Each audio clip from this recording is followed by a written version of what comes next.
శ్రీమన్నారాయణీయము 29వ దశకము మోహిని అవతారం.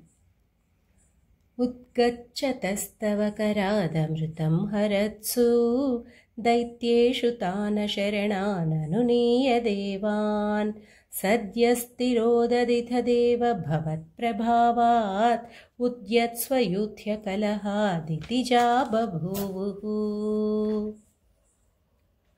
శ్యామామృచాపి వయసాపి తనుం తదానీం ప్రాప్తోసి తుంగకుచమండలభంగురాం త్వం పీయూషకుంభకలహం పరిముచ్య సర్వే తృష్ణాకులాః ప్రతియయౌస్త్వదురోజకుంభే. का त्वं मृगाक्षि विभजस्व सुधामिमामिति आरूढरागविवशानभियाचतो मून् विश्वस्य ते मयि कथं कुलटास्मि दैत्याः इत्यालपन्नपि सुविश्वसितानतानिः. मोदात्सुधाकलशमेषु ददत्सु सात्वं दुश्चेष्टितं मम सहध्वमिति ब्रुवाणा.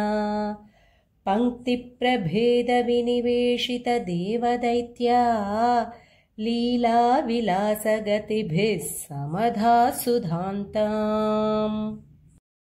अस्मास्वियं प्रणयिनीत्यसुरेषु तेषु जोषं स्थितेष्वथ समाप्य सुधां सुरेषु. त्वं भक्तलोकवशगो निजरूपमेत्या स्वर्भानुमर्धपरिपीतसुधं व्यलावीः. त्वत्तः सुधाहरणयोग्यफलं परेषु दत्त्वा गते त्वयि सुरैः खलु ते व्यगृह्णान्. घोरेऽथ मूर्च्छति रणे बलिदैत्यमाया व्यामोहिते सुरगणे त्वमिहाविरासीः.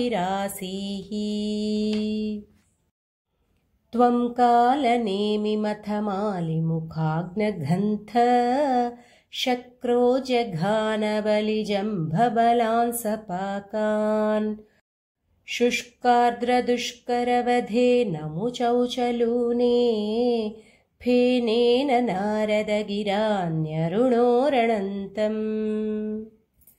योषावपुर्दनुजमोहनमाहितन्ते श्रुत्वा विलोकनकुतूहलवान् महेशः. भूतैः समं गिरिजया च गतः पदन्ते स्तुत्वा ब्रवीदभिमतं त्वमथोतिरोधः. आरामसीमनि च कन्दुकघातलीला लोलायमाननयनां कमनीं मनोज्ञां. त्वामेष वीक्ष्य विगलद्वसनां मनोभू वेगादनङ्गरिपुरङ्ग समालिलिङ्गा.